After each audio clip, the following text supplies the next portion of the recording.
అండి. చేపలు తెచ్చినప్పుడు ఒక చేపే ఇది పెద్ద చేప అనమాట. మిడిల్ ముక్కలన్నీ ఫ్రై, పులుసుకేమో తల, తోక, పొట్ట ముక్కలన్నీ పులుసు పెడతానమాట. ఇది మొత్తం ప్రాసెస్ ఎలా చేశాననేది ఈ వీడియోలో చూపిస్తాను.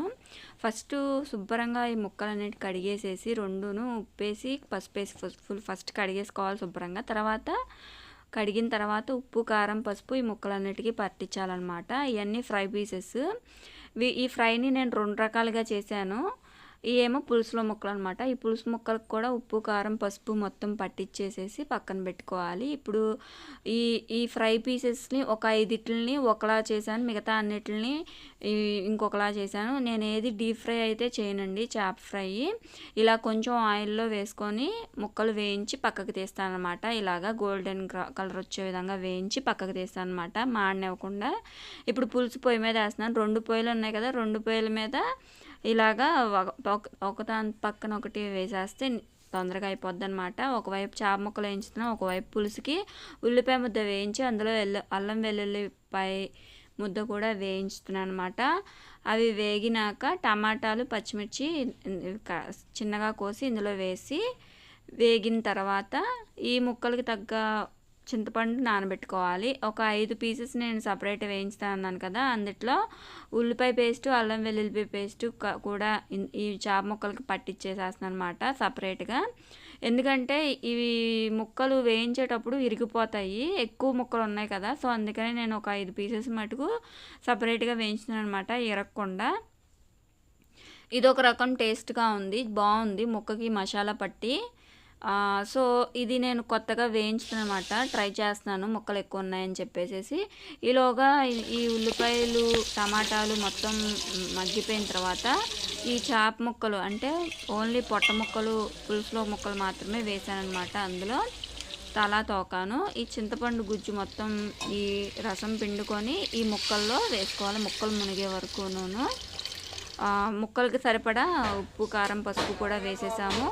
ఏమైనా ఎక్కువ తక్కువ ఉంటే అడ్జస్ట్ చేసుకోవాలి. ఇప్పుడు చేపల ఫ్రై వేయించిన నూనెలోనే ఉల్లిపాయ పేస్ట్ కూడా వేయించుతున్నాను అనమాట, ఇది ఫ్రైకి. ఈ ఉల్లిపాయ వేగిన తర్వాత అల్లం వెల్లుల్లిపాయ పేస్ట్ వేసి వేయించుతున్నాను అనమాట.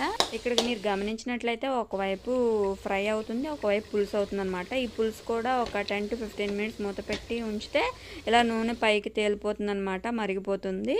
ఇప్పుడు ఈ ఉల్లిపాయ పేస్ట్కి సరిపడా ఉప్పు, కారం, పసుపు వేసుకోవాలన్నమాట. మనం ముక్కలకి ఉప్పు, కారం, పసుపు వేసాము, మళ్ళీ ఈ ఫ్రైకి కూడా వేసుకోవాలి కాబట్టి ఇందులో కూడా ఉల్లిపాయకి తగ్గట్టు ఉప్పు, కారం, పసుపు వేసి వేయించుకోవాలి. ఈ పులుసు మొత్తం మరిగిపోయింది, నూనె పైకి తేలిపోయింది అనగా లాస్ట్లో నేను స్ప్రింగ్ ఆనియన్స్, ఉల్లికాడలు అనేది వేస్తున్నాను అనమాట. ఈ ఫ్రైకి కూడా ఈ ఉల్లిపాయ ఏగిపోయింది. ఇప్పుడు ఇందులో ఆల్రెడీ వేయించుకున్న చేప ముక్కల్ని ఒకదాని పక్కన ఒకటి ఈ విధంగా వేసేసేయాలన్నమాట.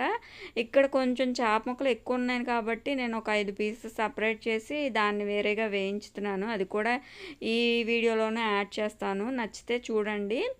ఇలాగా ఒకదాని పక్కన ఒకటి ఇలా ఉప్పు, కారం పట్టించి ముక్కలు ఓన్లీ నూనెలో వేయించి పక్కకి తీసుకున్న ముక్కలు ఈ ఉల్లిపాయ కారంలో వేసి ఒక 5 మినిట్స్ ఇటువైపు ఉంచి తర్వాత టర్న్ చేసుకొని 2 వైపులా వేయించుకుంటే ఈ మసాలా అనేది పడుతుందన్నమాట. ఇది బాగుంటుంది అన్నంలో కలుపుకోవటానికి. ఈ చేపల ఫ్రై అనేది మీరు ఒకసారి ట్రై చేయండి. లాస్ట్లో ఉల్లికాడలు, కొత్తిమీర వేసుకోవటమే, అంతేను. ఇలాగా మొత్తం టర్న్ చేసుకోవటమే. ఈ జాగ్రత్తగా టర్న్ చేసుకోవాలి, లేకపోతే ఇరిగిపోతున్నాయండి. ఎందుకంటే కొంచెం చేప ముక్కలు అనేది పెద్దగా ఉన్నాయి కదా. ఇది అనుకోండి, ఇవైతే అసలు విరగలేదు, చాలా నీట్గా వచ్చేసింది అనమాట ఈ ఫ్రై.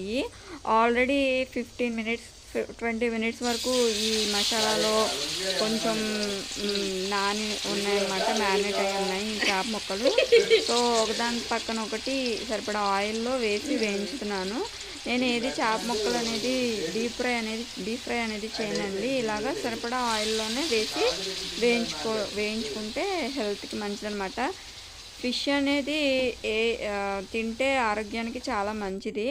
సో కొంచెం ఆయిల్లోనే వేయించాలన్నమాట. మీకు కనుక ఈ వీడియో నచ్చితే, యూస్ఫుల్గా ఉంటే ప్లీజ్ సబ్స్క్రైబ్ మై ఛానల్. అలానే చిన్న లైక్ అయితే